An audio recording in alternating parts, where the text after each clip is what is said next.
ফেসিবাদের দোসর সিআইএর এজেন্ট প্রথম আলো পত্রিকা বাংলাদেশে নিষিদ্ধ করতে হবে।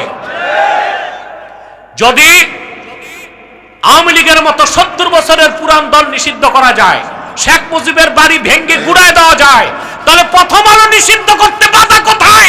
বাঙালিতে জানতে চায় সরকারের কাছে। বেগম খালেদা জিয়ার বয়স 75 পার হওয়ার পর তাকে বিদেশ ট্রিটমেন্ট নিতে দেয় নাই। তারেক রহমানকে তার মায়ের কোলে আসতে দেয় নাই। আমরা তা নিষিদ্ধ হোক চাই। চান আপনারা? চান আপনারা? আমাদের সকল দলের একটাই দাবি, অনতিবিলম্বে স্বাধীন বাংলায় সরকারকে রাষ্ট্রীয়ভাবে অমুসলিম ঘোষণা করতেই হবে, করতেই হবে, করতেই হবে। এই দাবি আদায়ে তাহরিকে খাতমের উপর বাংলাদেশ যদি জান ও মাল দেবার ডাক দেয়, কারা কারা প্রস্তুত আছেন হাত তুলে দেখা। প্রিয় সুধী, তাদেরকে অর্থনৈতিক সহযোগিতা করবেন না, করেন আপনারা? জি করেন। প্রাণ কোম্পানির যত জিনিস তাদের, সেজান কোম্পানির জুস তাদের, RFL এর পণ্যগুলো তাদের, প্রথম আলো নামের প্রথম অন্ধকার পত্রিকা, ডেইলি স্টার, ভিশন, এগুলো তাদের। নৈতিক দায়িত্ব হিসেবে এগুলো ধরবেন না, কিনবেন না, বেচবেন না। মনে থাকবে মুসলমান, বিশেষ করে প্রথম আলোর ব্যাপারে সতর্ক থাকবেন। এটা হচ্ছে সেই জঘন্য কুখ্যাত পত্রিকা। আর দ্বিতীয় হচ্ছে এটা সিআইএর এজেন্ট। আপনারা 1/11 ঘটনা জানেন না? কথা বলেন।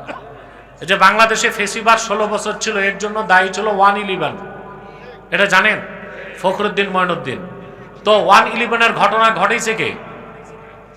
আমেরিকা।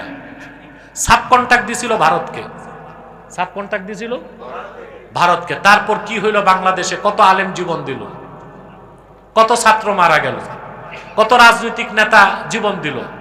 বেগম খালেদা জিয়ার বয়স 75 পার হওয়ার পর তাকে বিদেশ ট্রিটমেন্ট নিতে দেয় নাই। তারেক রহমানকে তার মায়ের কোলে আসতে দেয় নাই।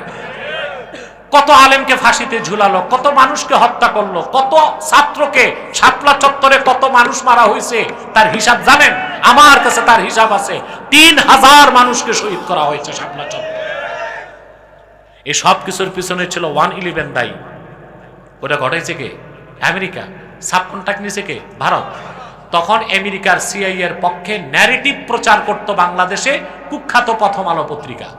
তাহলে এই পত্রিকা কেন নিষিদ্ধ হলো না? এই জন্য বলছি বিপ্লব হয় নাই। হয়েছে বিপ্লব? ফেসিবাদের দোসর সিআইএর এজেন্ট প্রথম আলো পত্রিকা বাংলাদেশে নিষিদ্ধ করতে হবে। যদি আওয়ামী লীগের মতো 70 বছরের পুরান দল নিষিদ্ধ করা যায়, শেখ মুজিবের বাড়ি ভেঙে গুড়ায় দেওয়া যায়, তাহলে প্রথম আলো নিষিদ্ধ করতে বাধা কোথায়? বাঙালিতে জানতে চায় সরকারের কাছে। আমরা তা নিষিদ্ধ হোক চাই। চান আপনারা? চান আপনারা? পড়বেন না, কাউকে পড়তেও দিবেন না।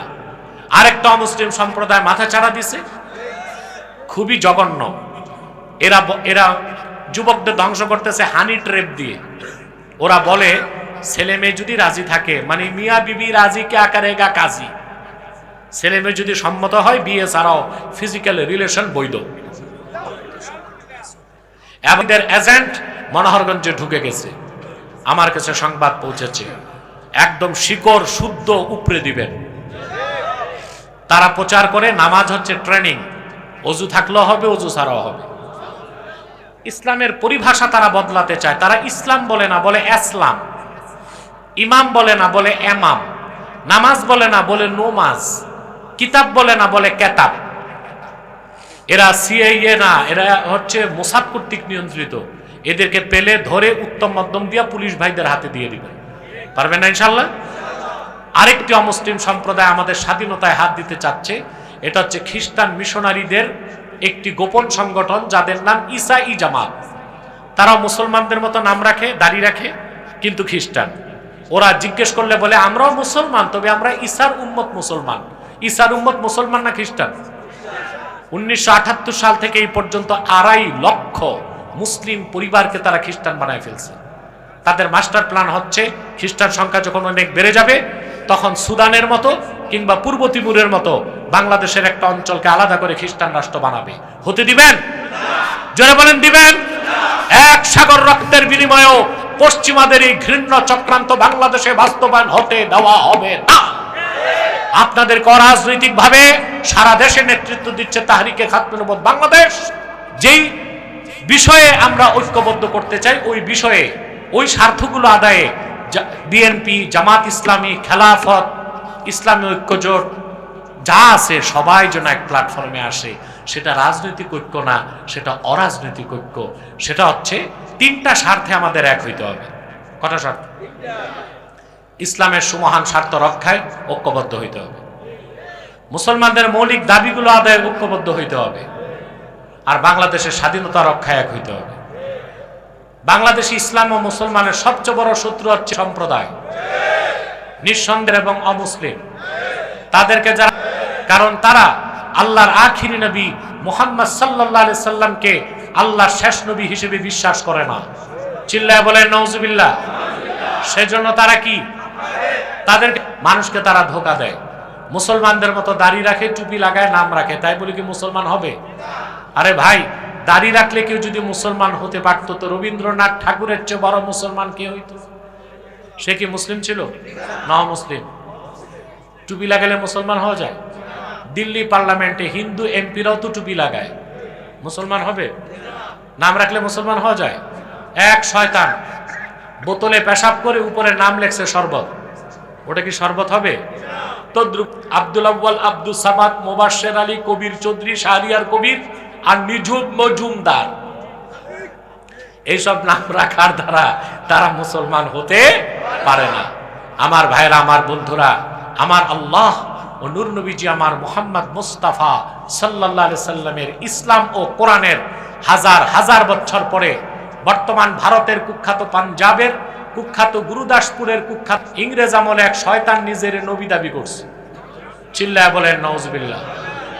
ওই শয়তানটার নাম রেখেছিল তার বাপ মির্জা গোলাম আহমদ। সাবধান, তাকে গোলাম আহমদ বলা যাবে না, কারণ গোলাম আহমদ অর্থ আহমদ এর গোলাম। কোন কাফের কোনদিনও গোলাম আহমদ এর গোলাম হতে পারে না। আজব ছিল শেষ দরজার, সে ছিল ইংরেজদের পা চাটা গোলাম। সে ইংরেজদের দালালি করতে যে বলেছিল 1857 সালে কোরআন শরীফ বাজেয়াপ্ত হয়ে গেছে।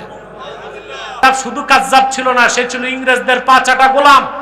মির্জা গোলাদিয়ানি কাজ্জাব, মিথ্যা নবুয়তের দাবিদার মির্জা গোলাম শয়তানি, তাকে গোলাম আহমদ বলা যাবে না, কারণ গোলাম আহমদ অর্থ আহমদ এর গোলাম। কোন কাফের কোনদিনও গোলাম আহমদ এর গোলাম হতে পারে না।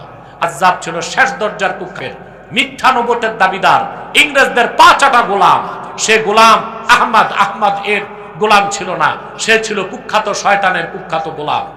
কাজ্জাব, মিথ্যা নবুয়তের দাবিদার মির্জা গোলাম শয়তানের উপর গজব এসেছে 1908 সালে। যখন গজব এসেছে, মিথ্যা নবুয়তের দাবিদার মির্জা গোলাম 1908 সালে ধ্বংস হয়ে কুখ্যাত জাহান্নামের কুখ্যাত কুকুরে পরিণত হয়েছে, তার অনুসারীরাও ধ্বংস হয়েছে। বর্তমানে কিছু বাংলাদেশে আছে, নাম পরিবর্তন করে করে তারা মিথ্যা পরিচয় দেয়। কখনো নিজেদের পরিচয় দেয় আহমদী জামাত, কখনো বলে আহমদিয়া জামাত, কখনো বলে আহমদী সম্প্রদায়, কখনো বলে আহমদিয়া সম্প্রদায়, কখনো বলে আহমদী মুসলিম জামাত, কখনো বলে আহমদিয়া মুসলিম জামাত। সাবধানী ছিল, আছে, থাকবে, তারা কেউ আহমদী জামাত নয়, আহমদিয়া জামাত নয়, আহমদী সম্প্রদায় নয়, আহমদিয়া সম্প্রদায় নয়, আহমদী মুসলিম জামাত নয়, আহমদিয়া মুসলিম জামাত নয়, তারা শয়তানি জামাত, কুখ্যাত জাহান্নামের কুখ্যাত কুকুরের দল।